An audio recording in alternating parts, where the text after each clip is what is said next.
Yes. Boy, we got going, didn't we? Once they got started, yes. Do all of the states have the same selection process? No, the states vary. Each state is allowed under its constitution to choose its own selection process. A majority of states do not. We're in a minority of states that elect our judges in popular elections.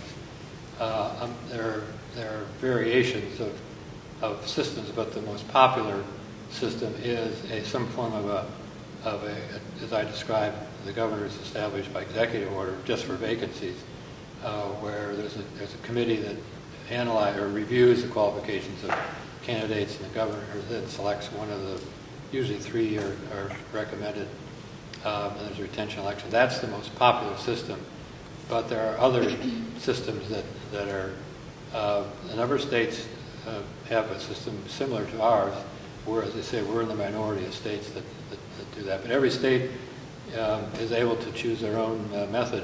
The federal courts, of course, the president appoints every federal judge who serves for usually during life, good behavior, which hopefully is as long as they want to serve, which is almost always the case. So you can see the two systems are very different in the selection of the judges. Yes, sir. How key a role does your own personal opinion come in when you're doing a ruling of a case? One of the most difficult. It's not so difficult after 20 years of doing this, but one of the most important challenges to a judge is to separate his or her personal opinion from for instance, there's a statute that is clear in its face how it should be applied. The judge really doesn't agree with the statute, and so in the Supreme Court, you can just sort of twist that statute a little and maybe use some words that maybe make some words out of words and make them more general instead of specific or whatever, and you can produce a result that really isn't what the General Assembly intended. And there is a opportunity to do that. Judges, of course, shouldn't, and the good judges are able to separate their personal opinions from what the law is or should be. The judge who cannot do that has an out, and that is to simply remove himself or herself from the case. And judges will sometimes do that if they feel so strongly about. Usually, it's a moral feeling, moral issue. And we had a judge here, a colleague of mine a few years ago, who removed himself from a case because he felt so strongly about the issue at a moral level that he said, "I can't be fair." How do you personally cope if you know a person's innocent and then they get ruled guilty? You're overruled. Well, what we're doing in the Supreme Court is we are reviewing a record and opinion of a court of appeals, which I mentioned that everyone has a right of appeal. So the cases that come here, most of them, 80% of them, there's a court of appeals opinion. So we're reviewing that court of appeals opinion and deciding whether the court of appeals statement, judgment of the law is correct. We do have the authority to reverse a judgment, and we have done that. But it's in death cases, death penalty cases, we take the case, they say de novo, meaning we're not bound to give any deference to the trial court. That's not the rule in other cases. Generally, we give deference. We defer to the trial court. And we assume the trial court, the court of appeals, is correct, and we apply certain standards to that. Death cases, we start from scratch. We look at the record, and we can decide that the person is either not guilty, or if guilty, should not be subject to the death penalty. And that's it's just a matter of the seven of us discussing, sometimes debating the issue and arriving at a decision. It takes 4 out of 7 to arrive at a decision. Does that answer the question?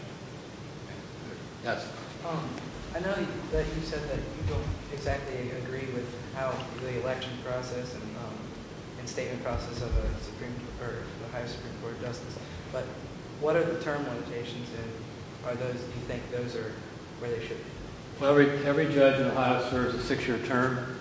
And they cannot begin a new term if the judge has reached 70 years old. So you can serve out your term if you become 70 during the term, but you cannot begin a new term. That's the only term limit there is on judges in Ohio. There was a question back in the back. How do you actually decide on who's Chief Justice? How do we decide who's Chief Justice? The voters in Ohio, the voters vote for the position of Chief Justice. In some states, in Michigan, for example, the chief's position, chief is elected to the court as a justice, and then the judges of the court elect their chief every 2 years, so it rotates. And about a third of the states select their chief justice in that way, or by a seniority system. So it's not. This is not our system is not the rule in many states where we elect, where the voters elect the chief as chief. Yes. I know we studied in our history class this year, like the case of Brown versus the Board of Education, and there were so many cases that led up to that, and they all precedented like Plessy versus Ferguson.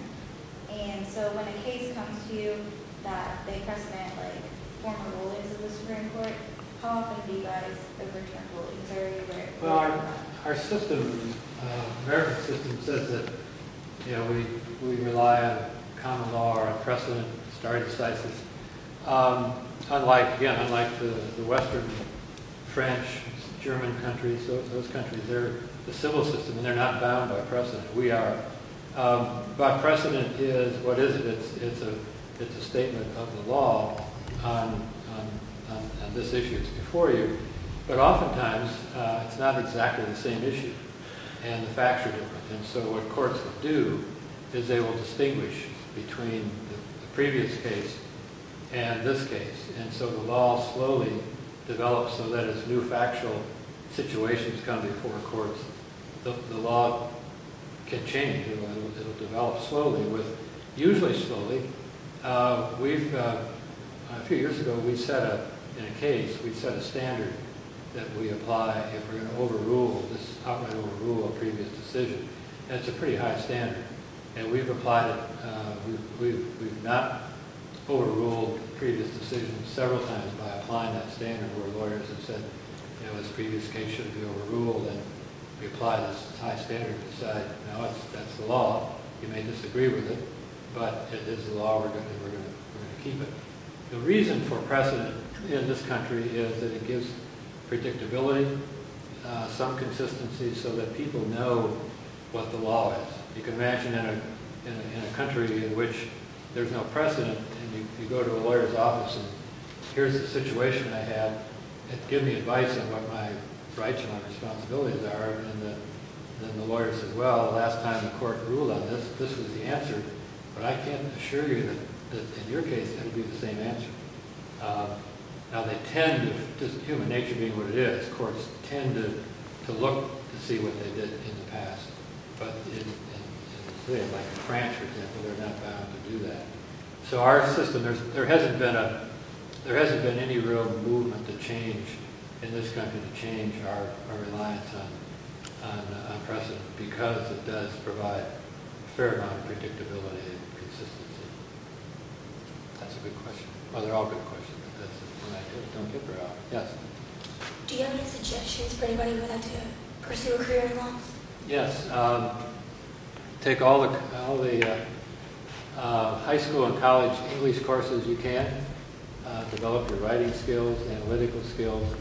The law school is really a training of students in how to resolve issues. And so you're given a set of facts. The case method is what you use in law school. You're given a set of facts, and you apply principles to those facts, and you have a result. And so whatever courses in high school or certainly in college prepare you for that kind of disciplined thinking are good courses as preparation for law school. You might be surprised to know that math and engineering undergraduates do very well in law school. There aren't a whole lot of them in law school, but they do very well because of that orderly sort of structured thinking in which they engage. Well, thank you. Good luck to all of you again.